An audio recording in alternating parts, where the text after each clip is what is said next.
ನಾವೆಲ್ಲ ಇದ್ದಿದ್ದ ಕೆಲಸನ ಬಿಟ್ಟು ಚಿತ್ರರಂಗ ನಂಬ್ಕೊಂಡು ಬಂದವರು. ಸರಿ ಸುಮಾರು 110 ಪಿಕ್ಚರಲ್ಲಿ ನಾನು ಜನಾರ್ದನ್ ಒಟ್ಟಿಗೆ ಪಾತ್ರ ಮಾಡಿದ್ದೀವಿ ಅಂತ ಹೇಳ್ಕೊಳ್ಳೋ ಹೆಮ್ಮೆ ಹೆಗ್ಗಳಿಕೆ ನಂದು. ಏಕೆಂತಂದರೆ ಸಾಯಿ ಪ್ರಕಾಶ್ ಅವರ ಎಲ್ಲ ಸಿನಿಮಾದಲ್ಲೂ ಸಹಿತ ಜನಾರ್ದನ್ ಇರೋನು. ಜನಾರ್ದನ್ ಎಲ್ಲಿರ್ತಾ ಇದ್ನೋ ಅಲ್ಲಿ ಬೇಮಲ್ ಸೋಮಣ್ಣ ಇರೋನು. ಅವಾಗವಾಗ ನಾನು ತಮಾಷೆ ಮಾಡ್ತಿದ್ರೆ ನೀವಿಬ್ಬರು ನಕಲ ಸಹದೇವ ಇದ್ದಂಗೆ ಅಂತ. ಹಾಗಾಗಿ ಸುಮಾರು 1997-98ರಲ್ಲಿ ಅವರಿಗೆ ಪತ್ನಿ ವಿಯೋಗ ಆಗಿತ್ತು. ಅದು ಭರಿಸಲಾರದಂತಹ ನೋವಿತ್ತು. ಯಾವಾಗ ಎಲ್ಲಿ ಸಿಕ್ಕಿದ್ರು ಅದೊಂದನ್ನೇ ಮಾತಾಡೋನು, ಅವಳು ಕಳ್ಕೊಂಬಿಟ್ಟೆ, ನಾನು ಕಳ್ಕೊಂಬಿಟ್ಟೆ ಅಂತ.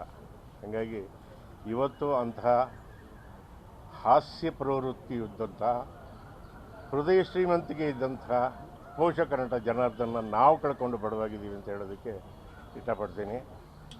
ನಾವೆಲ್ಲ ಇದ್ದಿದ್ದ ಕೆಲಸನ ಬಿಟ್ಟು ಚಿತ್ರರಂಗ ನಂಬ್ಕೊಂಡು ಬಂದವರು. ಸರಿ ಸುಮಾರು 110 ಪಿಕ್ಚರಲ್ಲಿ ನಾನು ಜನಾರ್ದನ್ ಒಟ್ಟಿಗೆ ಪಾತ್ರ ಮಾಡಿದ್ದೀವಿ ಅಂತ ಹೇಳ್ಕೊಳ್ಳೋ ಹೆಮ್ಮೆ ಹೆಗ್ಗಳಿಕೆ ನಂದು. ಏಕೆಂತಂದರೆ ಸಾಯಿ ಪ್ರಕಾಶ್ ಅವರ ಎಲ್ಲ ಸಿನಿಮಾದಲ್ಲೂ ಸಹಿತ ಜನಾರ್ದನ್ ಇರೋನು. ಜನಾರ್ದನ್ ಎಲ್ಲಿರ್ತಾ ಇದ್ನೋ ಅಲ್ಲಿ ಬೇಮಲ್ ಸೋಮಣ್ಣ ಇರೋನು. ಅವಾಗವಾಗ ನಾನು ತಮಾಷೆ ಮಾಡ್ತಿದ್ರೆ ನೀವಿಬ್ಬರು ನಕಲ ಸಹದೇವ ಇದ್ದಂಗೆ ಅಂತ. ಹಾಗಾಗಿ ಸುಮಾರು 1997-98ರಲ್ಲಿ ಅವರಿಗೆ ಪತ್ನಿ ವಿಯೋಗ ಆಗಿತ್ತು. ಅದು ಭರಿಸಲಾರದಂತಹ ನೋವಿತ್ತು. ಯಾವಾಗ ಎಲ್ಲಿ ಸಿಕ್ಕಿದ್ರು ಅದೊಂದನ್ನೇ ಮಾತಾಡೋನು, ಅವಳು ಕಳ್ಕೊಂಬಿಟ್ಟೆ, ನಾನು ಕಳ್ಕೊಂಬಿಟ್ಟೆ ಅಂತ.